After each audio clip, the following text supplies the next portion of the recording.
So here it is, SYM NH-T 125, yes, that's correct, 125 cubic centimetres. So I thought you might want to come on a little ride with me today. Got the microphone inside the helmet, so you should actually be able to hear me without too much wind resistance. Anyway, I've noticed that in the UK, there's not a great many people that have this bike.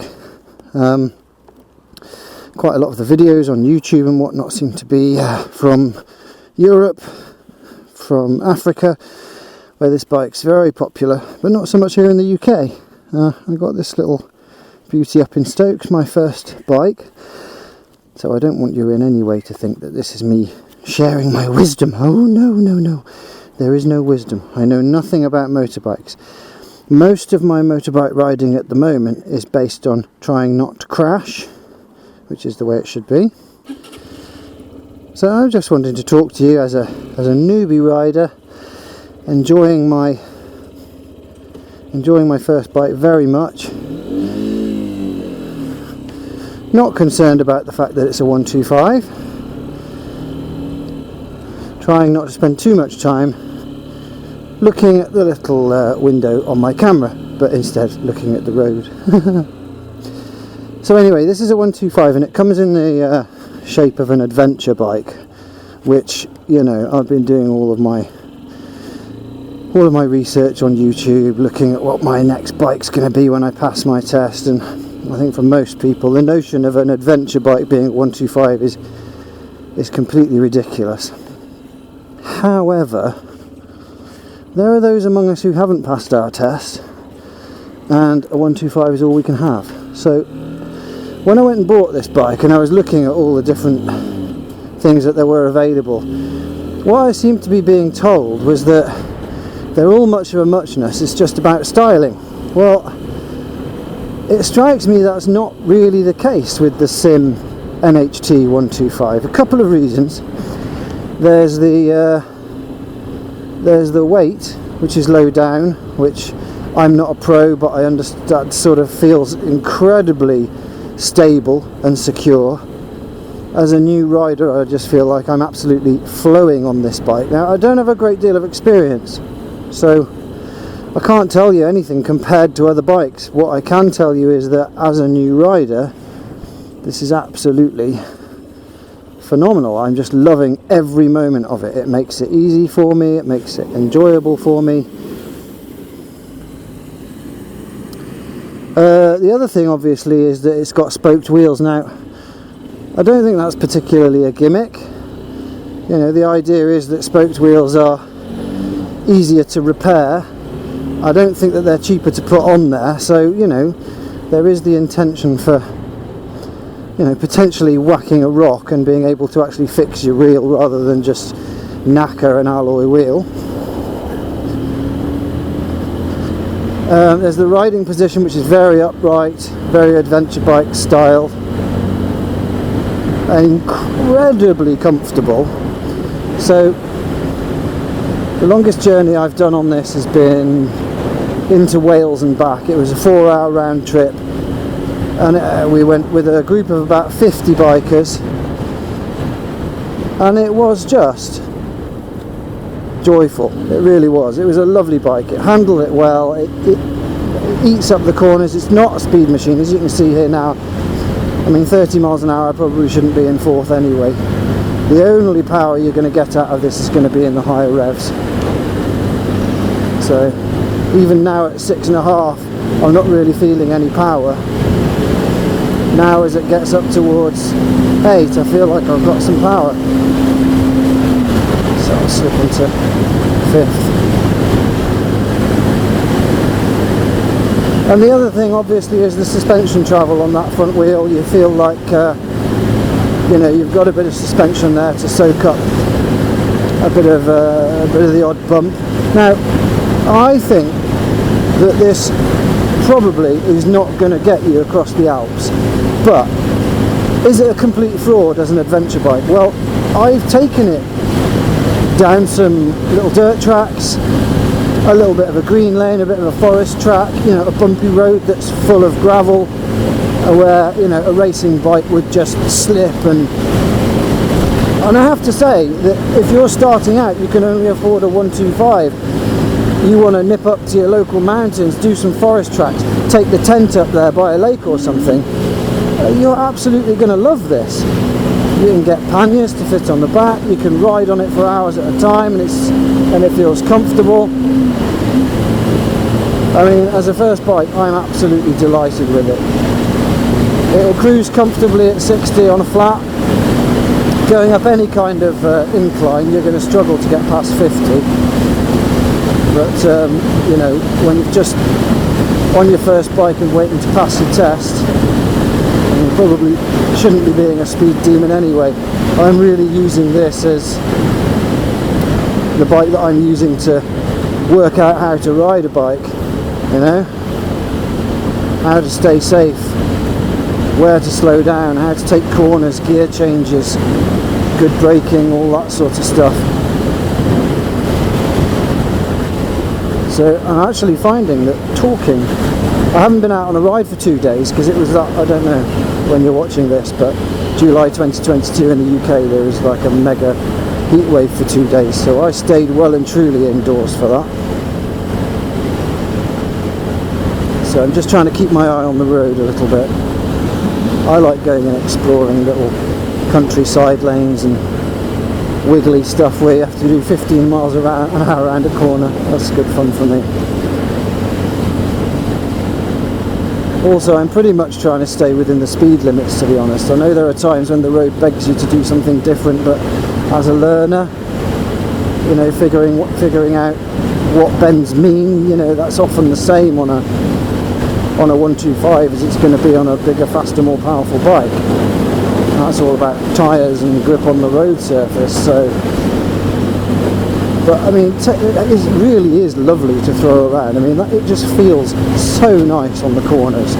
I just have huge confidence in this bike. The brakes are actually a little bit, I don't know if this is usual, but your foot brake, which is usually your back brake, is front and back on this. They're connected. So I don't know if you like that or not, because moving on to a bigger bike, that is going to become a little bit confusing because it's a completely different kind of control that you need to have. It's really useful for a beginner. It means that I'm less likely to skid or go over the handlebars. I'm just getting nice even braking. But as a more experienced driver, I think you probably want to be in control of those choices. So it's just a little SYMism that I'm making you aware of there. So I don't really know where I'm going at the moment. I'm just showing you some nice countryside. One or two places where I can open up the throttle and hit 60 and it feels like fun. Bit of a problem with these roads is, yes, those two white lines mean no passing, but there's no saying there's not going to be a boy racer around the corner, and there's no long line of visibility. And the one thing I do not want to do, because I'm scared, is trust traffic. I don't think anybody does, actually. I'm not going to trust anyone that just around this corner here there isn't some milk tanker pulling out of a side road. So that really is the way I'm riding at the moment. I know thrill seekers out there will go out on a wish and a prayer, a wing and a prayer, and hope for the best, because, you know, what's life if you can't ride? And I kind of understand that, really, but I've got a family. They like me. They want me to come home.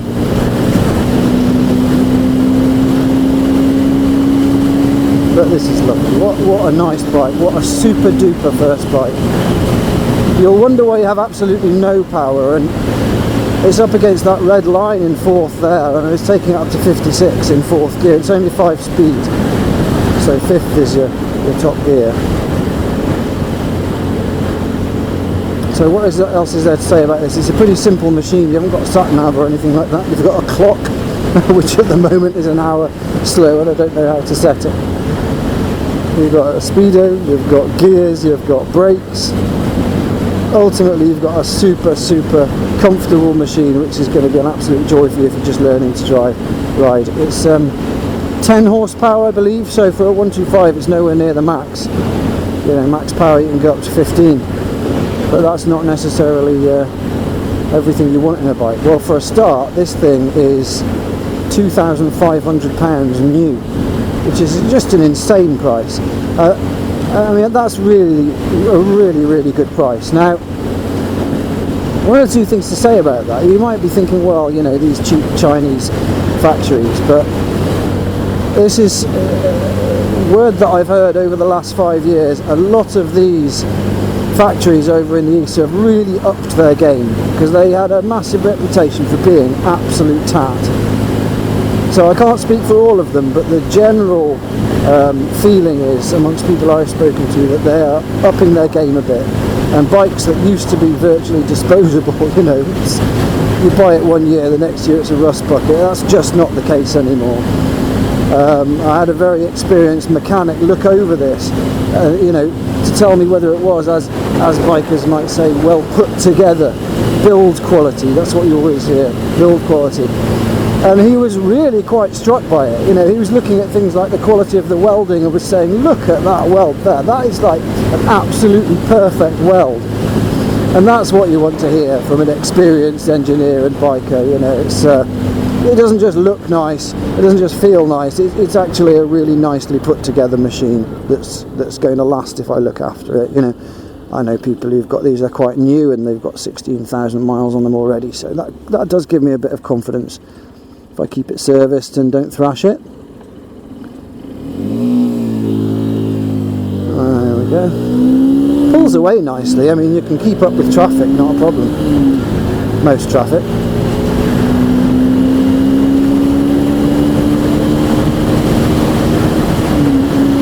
So yeah, I'm just doing this because I think there are a few of them knocking about, but if you're looking at YouTube and you're thinking of buying one of these, you'll barely be able to find anything about it in English. There's one review which is, you know, mostly two guys who sound like they're trying to sell it to you, and there is a video in South Africa, but nobody's really bombed around on it and talked about it in the UK. So I'm quite experienced with this in, well, in my terms.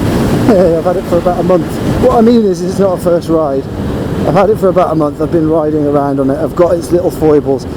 I'm not very good at clutch control, and I do find that it slips out of neutral sometimes and stalls. So that's rare, but it does occasionally happen that the neutral light's lit up. I let go of the clutch and it stalls.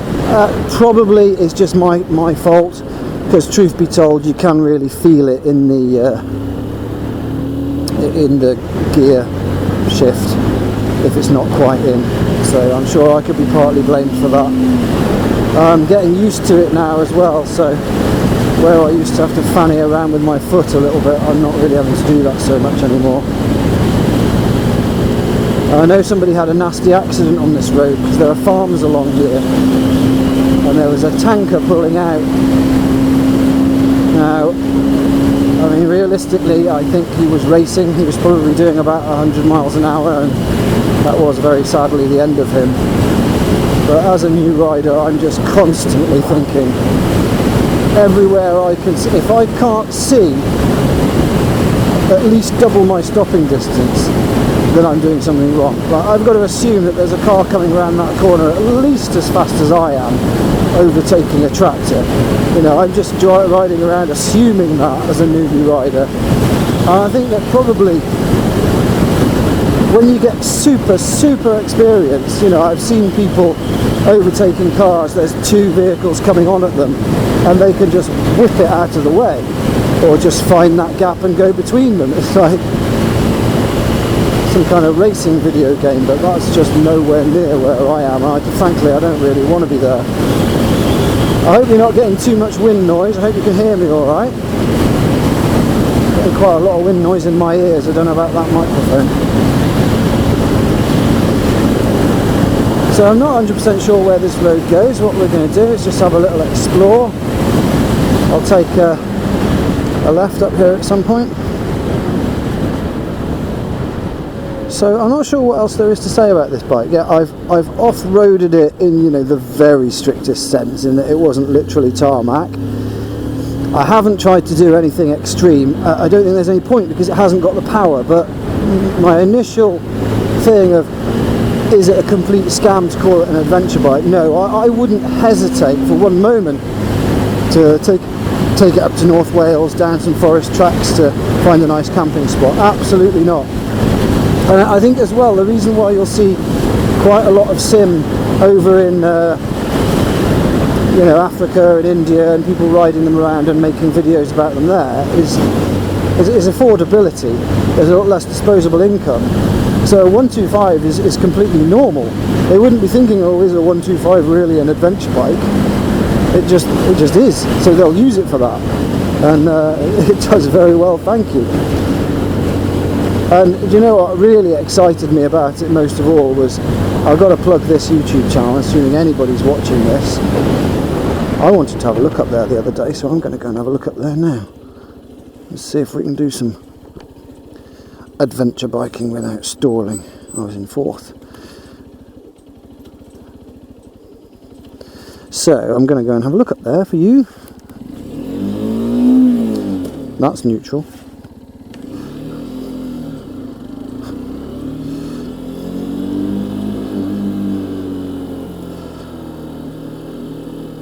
I mean, this is probably the drive to somebody's house, but we shall see, shan't we? It might not be. You can but look.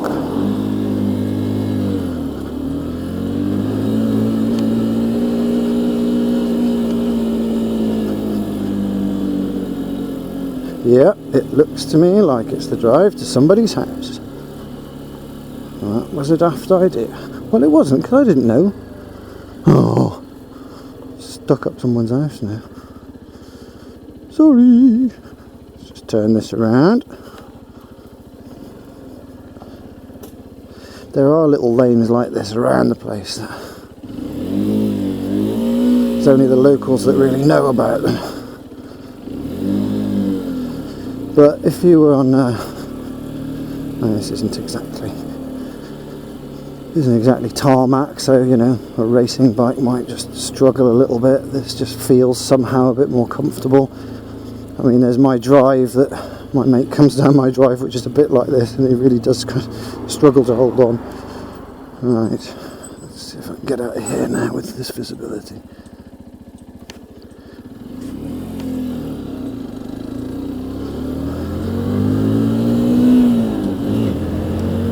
There we are. Yeah, where was I? Oh yeah, you got to check out this YouTube channel if you haven't seen it already, C90 Adventures. Okay, this guy's been doing these videos for about 10 years. The idea was, he started off up at the very northernmost point in Alaska, literally by the sea. And he had to drive up there on the bike to get there in the first place, just to get to his starting point. But yeah, anyway, that was a nice little... I'm going to go down here and see what's what.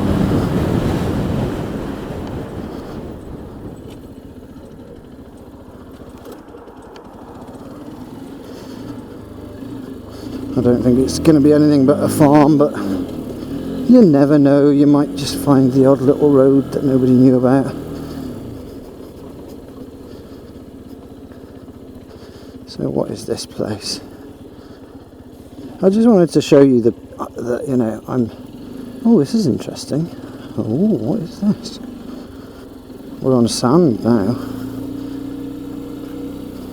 So that slipped around. I'm feeling quite comfortable.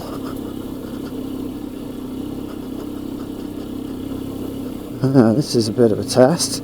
I don't know what it looks like on the video, but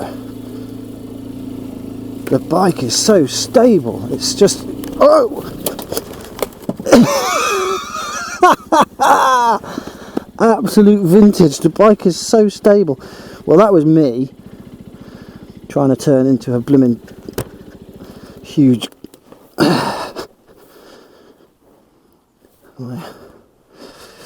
I'm not hurt, I'm okay. Let's see what the bike's like first priority. Yeah, we're all good, we're all good, we're all good. I think I bent my wing mirror. How's that happened? Have I unscrewed it? Or have I literally taken it off? Don't know. Anyway, I'll be a little bit more careful. Let's go. Yeah, it's so stable, but I kind of went really slowly up a sandy divot, so I won't do that again. It's only the second time I've dropped it actually. First time was in a similar situation. So that was my fault, not the bike's fault, let's be clear. I'm sure everybody watching this will know.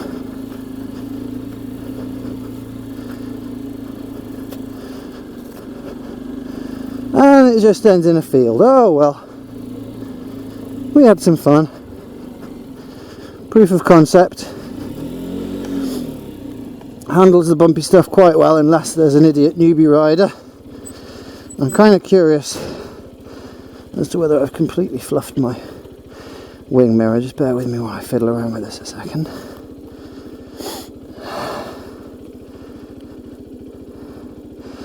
Feels like it's unscrewed, but oh yeah, sure that's going back on now. Is it? Something's loosened. I think I might have busted it. Oh dear, never mind. Oh well. Minor harm done. I think they're about 20 quid, so shame. It's all part of the fun, isn't it? Right, onward and upward. I'm not going to try and go up. Can you see that dip there? Just took the front wheel away from it. It's trying to do it now. So I think I was just going a bit fast and didn't get my front foot down in time. So I won't do that again, he says.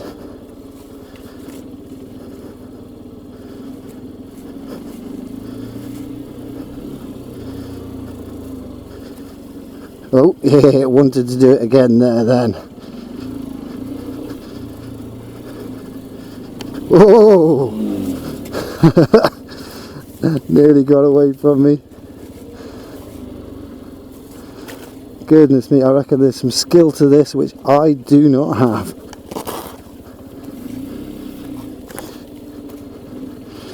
I've actually got these sort of half off-road tyres, and they're sort of a nod to off-road, you know, a nod to adventure. They're not strictly road racing tyres, but they're road tyres. They're not giving me the kind of grip that you would get from some proper knobblies. Okay, we're back in real life. Let's go.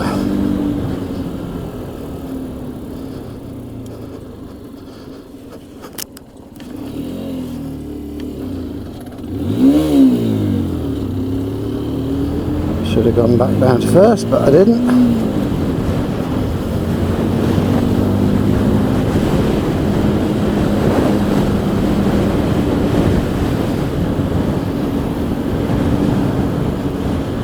Oh man, my left wing mirror is wobbling around and it's not fixed. A bit stressed that I've snapped something inside it, but never mind.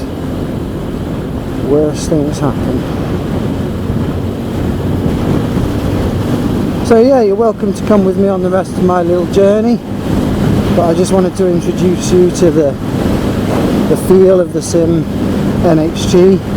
Ridiculously cheap at £2.5 grand. I think that SYM offers some insane like 5-year warranty or something on everything over 124cc that they do. So that's pretty awesome if you're into that. I got mine second hand. I got it a few £100 cheaper. It had less than 1,000 miles on the clock, so chuffed with that.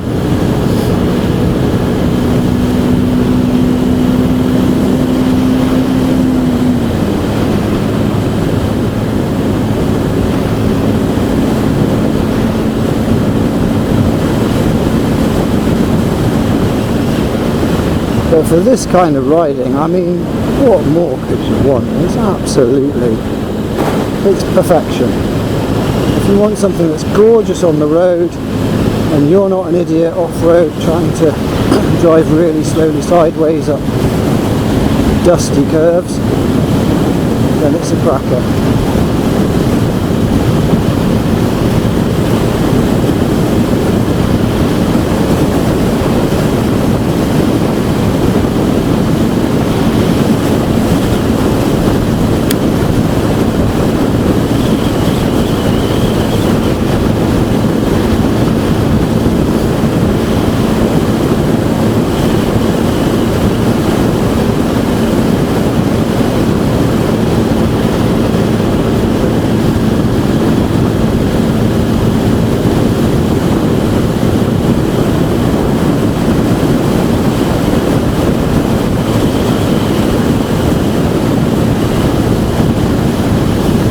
I thought I knew where I was then, but no, I'm not sure.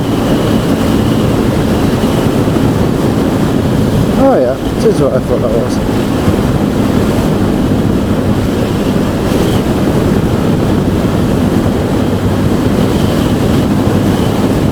There's a truck like that. The first piece of advice I was given, even if they look you dead in the eyes, just assume they haven't seen you. In a situation like this, just assume they haven't seen you.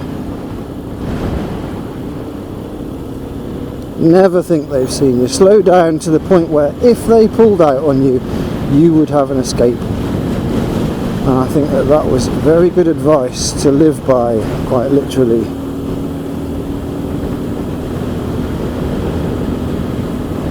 And so many accidents are just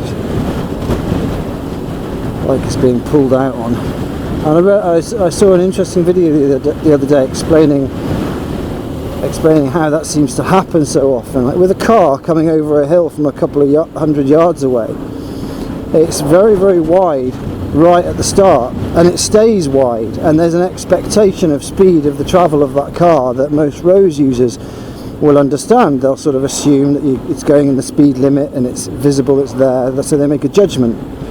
Whereas with a bike, 200 yards away coming over a hill, it's very, very narrow. It's a small thing, and a bike will, let's be honest, often be going faster than a car. And the thing with a bike is it sort of stays narrow as it's getting closer towards you. It stays small. It's small, small, small, small, small, big, wide bang crash.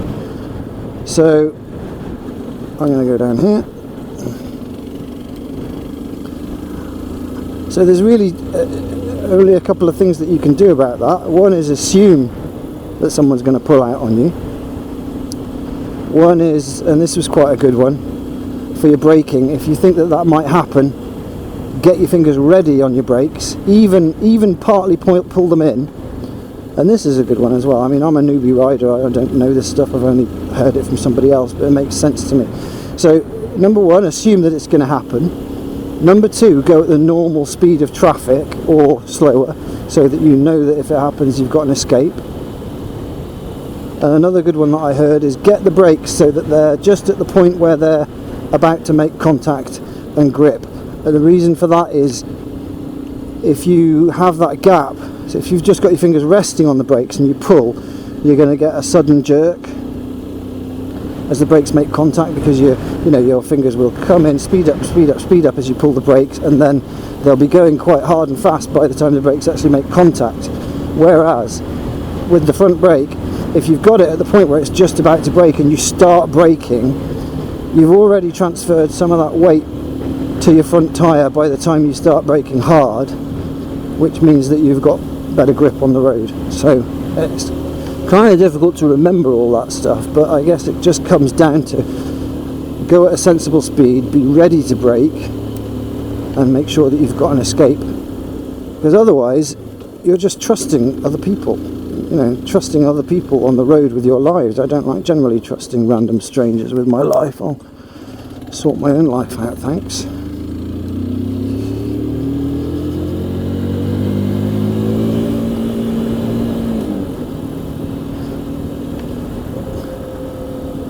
So I think I'm probably curling back towards the general direction of my house now, which I will assess the damage I've done to my poor wing mirror.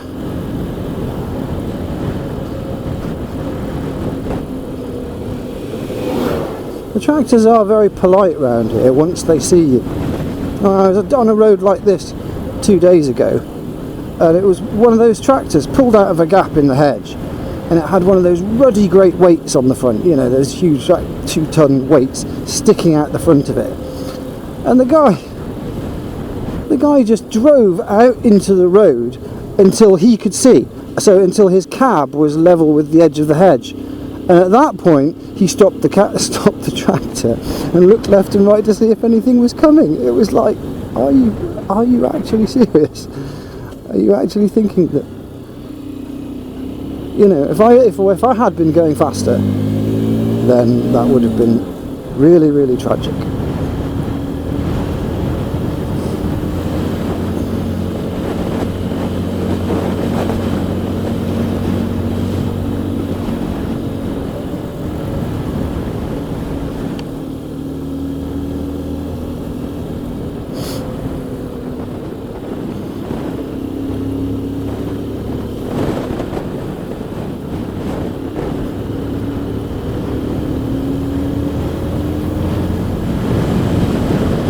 Oh, I don't know where I am, somewhere in Staffordshire.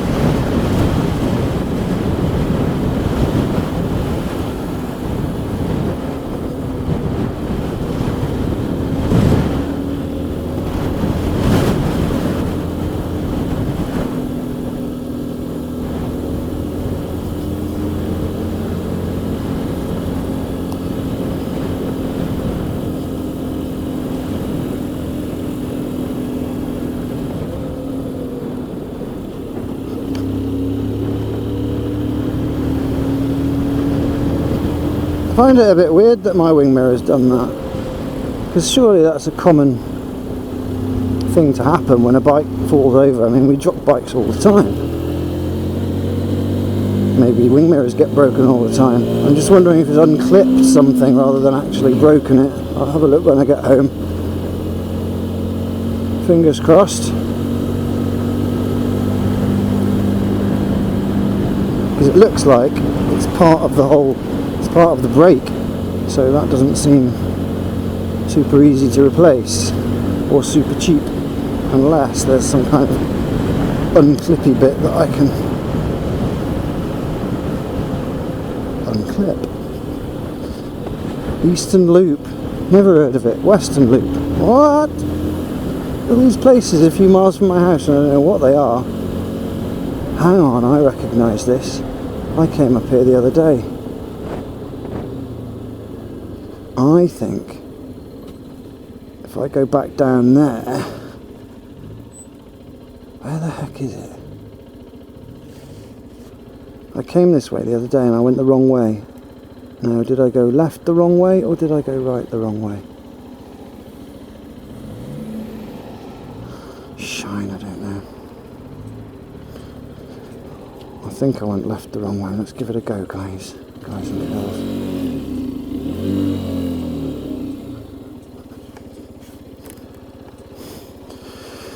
Not great visibility to the right. It's a bit scary. He's stopping for me.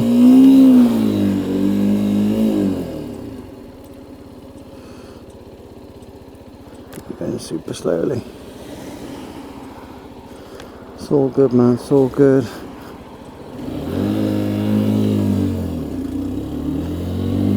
Thank you.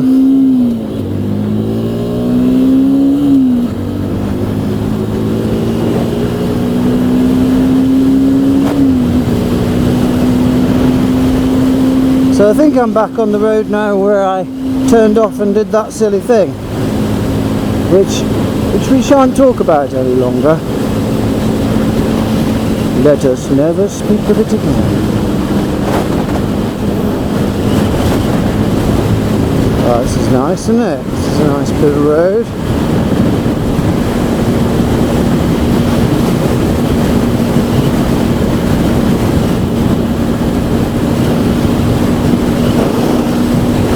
Feeling slightly nervous after that, even though I came off at about 3 miles an hour. It does make me feel a little bit nervous, like, oh, things can go wrong. Fortunately, it was my stupidity and not some wild, unpredictable, weird thing. What does this sign say? Ashley and Charles, you know?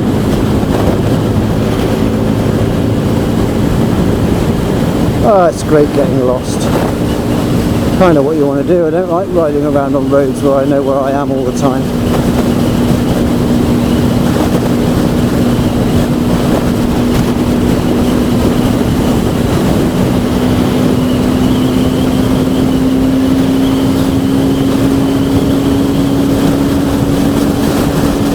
Ooh, there's quite a bit of wind.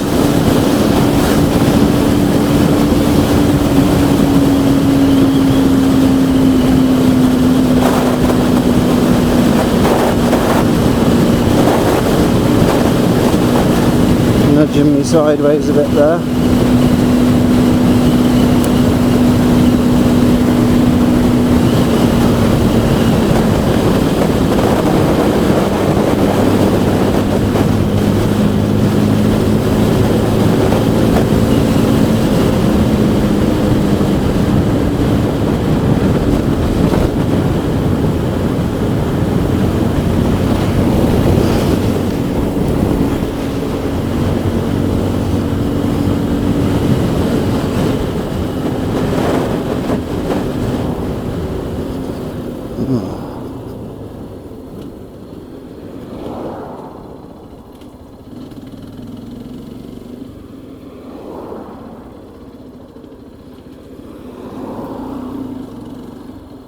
Do you know what I didn't do?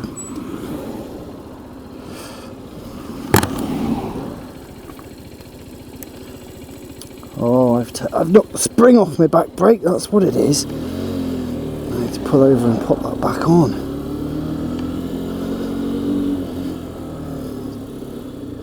Felt like my back brake wasn't where I was used to it being. And there's a little spring that's come off it when I put the bike down. Still working, but I have to lift my foot up a little bit higher, and that's not ideal. Riding along thinking, I don't remember that being up there. What am I feeling? I just want to find a safe spot to pull over that isn't somebody's drive. Let's see if I can just hook that back on.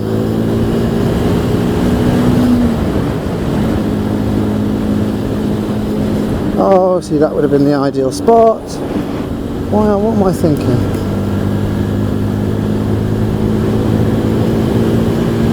Never mind, who needs brakes?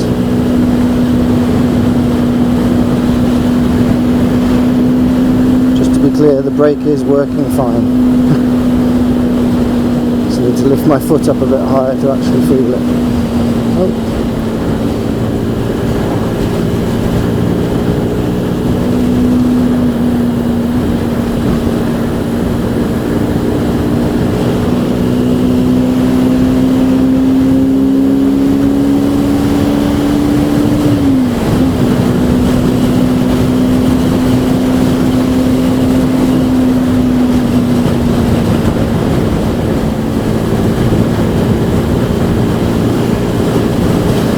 So in case you're wondering, because you can't see my speedo, what sort of speeds I'm doing, so this is 55, 56 I'm doing along here now, and it's quite comfortable. 58, oh, it's a 50 zone. Well, I have noticed going through those speed traps that tell you your speed, that the speedo on the bike does say that I'm going a good few miles an hour faster than those speed traps say, and that's quite consistent. So that's the same with everything, isn't it? You see it in the car all the time. You're doing 34 and the speed trap says you're doing 30.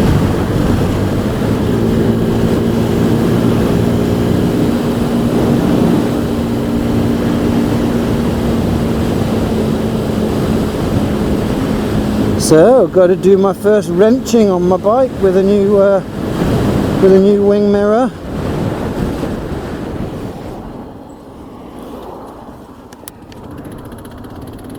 I'll just pop in here. I did see there was no one behind me, by the way.